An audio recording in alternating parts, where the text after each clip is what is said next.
Clannad is a series that unfortunately when I first got around to watching, I took everything in it at face value. I initially saw it as simply a slice of life story, very grounded in reality, completely serious, with the main character of Tomiya being just this generally cool guy for the most part. Yeah, he had his problems, his ups and downs, but he grew to have this grouping of friends. That is the kind of friends that you normally see in high school. I didn't understand the idea of a visual novel of different paths you can take, and the fact that the anime ended up taking a specific path, probably the saddest path out of all of them as far as I know, and that was the path of Nagisa, a young girl who had an illness, from what I could remember, that had kept her from regularly attending school for some time. And she was determined to go to school and have a normal school life.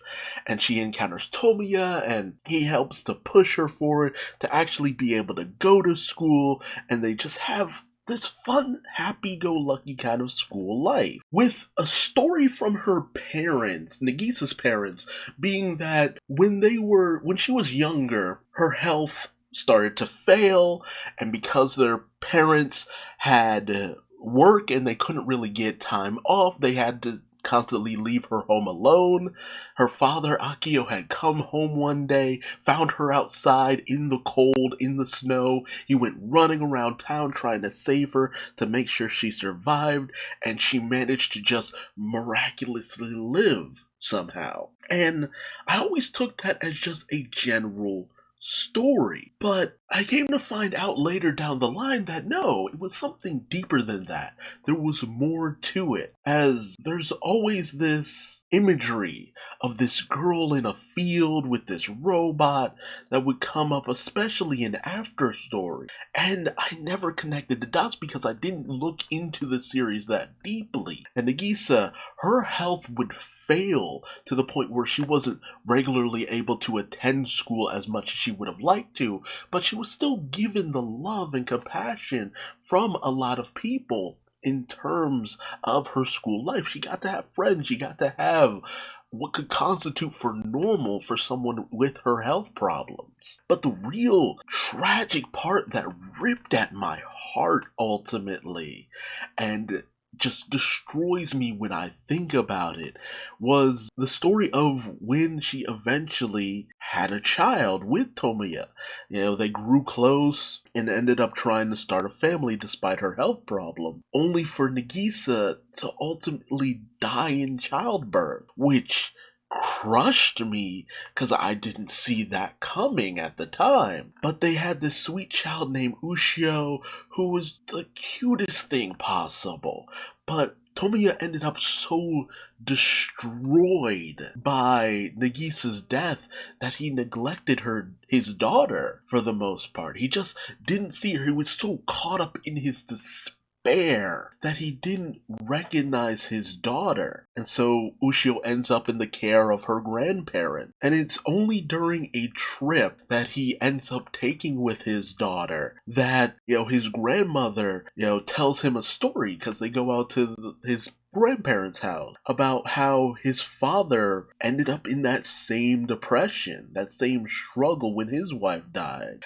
And it was that realization, what he was doing to his daughter was the same thing his father did to him, that he sees his daughter for the first time truly, and he just strives to actually be something better, to do something better. And the thing that crushed me the most about this series was the fact that not long after that, Ushio ends up coming down with the same illness that killed her mother, that ended up taking her life. And then she's sick right up until the winter time, so months later down the line, and she wants to take another trip with her father, and so he struggles to take her on a trip through the snow despite everything.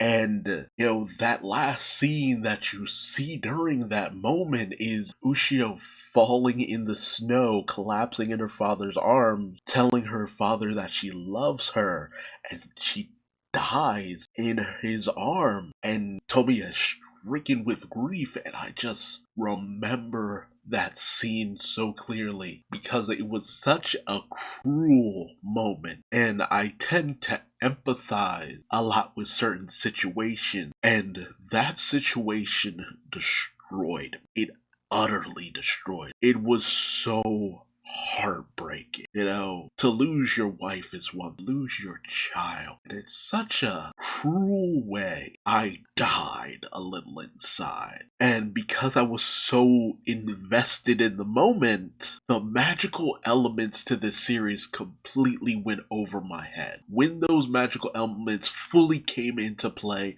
I was in such denial of them that seeing what happened, I just thought it was a dream or it was a fantasy or something. Because Tomiya sees that girl in this weird illusionary world and it's revealed that it is in some way Ushio, and he somehow turns back time to when he first met Nagisa and he tries to avoid her to just not put her through all that pain, but he can't. And I remember thinking how sweet that moment was, that he just couldn't let her go. There was just so much joy in their life for that brief moment. They only spent so many years together, but it was the happiest moment of both of their lives. And despite all the pain that would come later, there was still that connection that they wanted to keep. And so he goes forward and continues on to have that relationship with Nagisa, but things play out differently. Nagisa manages to survive in childbirth, and so does Ushio, who never suffers from her mother's illness, and they all live happily ever after. And I was happy with that moment, but it felt like such a lie in that moment because I was so connected with the more tragic direction things took. But then, as I started to kind of branch out to the other Clannad stories, like various different books and little shorts and the like, I got to understand that, Nagisa's path wasn't the only path, which was very hard to kind of accept, simply because of the fact that Tomiya and Nagisa, their relationship was so intrinsic to her kind of living such a nice life. It was hard to see them apart after everything I invested in that story.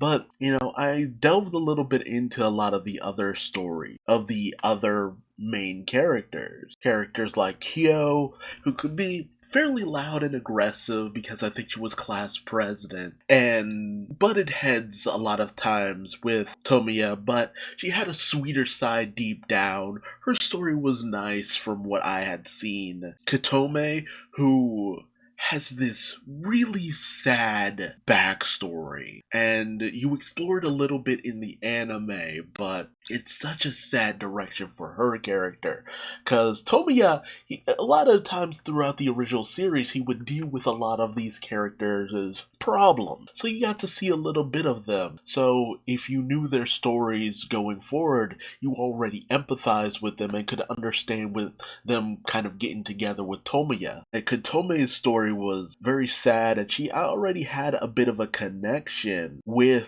Tomiya, and that helped to kind of build upon their connection. And Tomoyo, not Tomiya, Tomoyo, who has silver hair and she's student council president. Well, she wants to become student council president even though she's seen as a delinquent. And I remember I read one manga with her story and I really did fall in love with her storyline because it was such an interesting direction. And I felt like she had a lot of chemistry with Tomiya.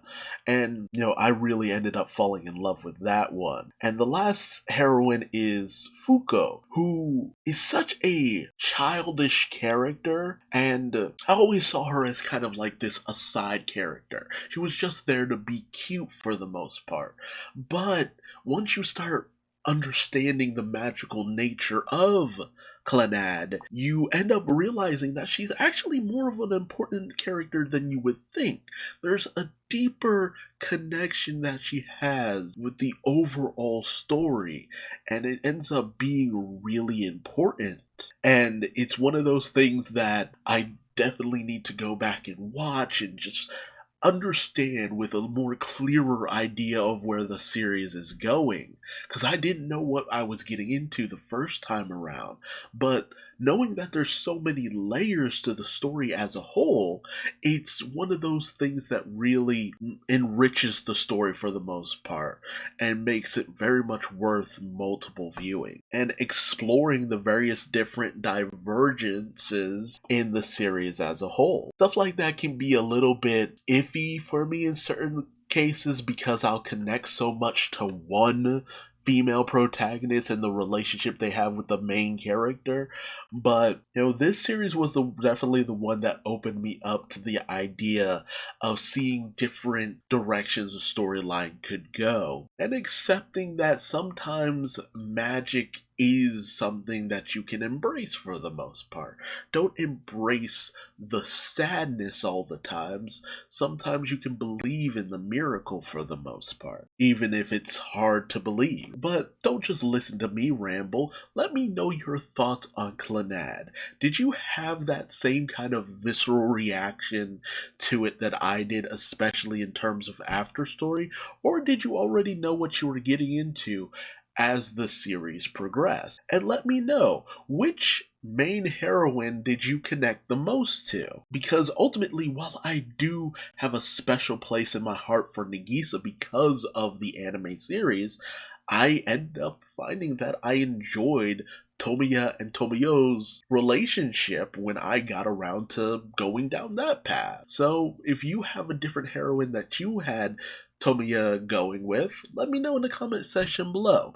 Tell me why. What is their connection that really kind of resonated with you? And if you like this video, please like, comment, and subscribe for more of my otaku memories. Until next time, I've been Duuz-Diz-Din, and I will see you later. Bye bye.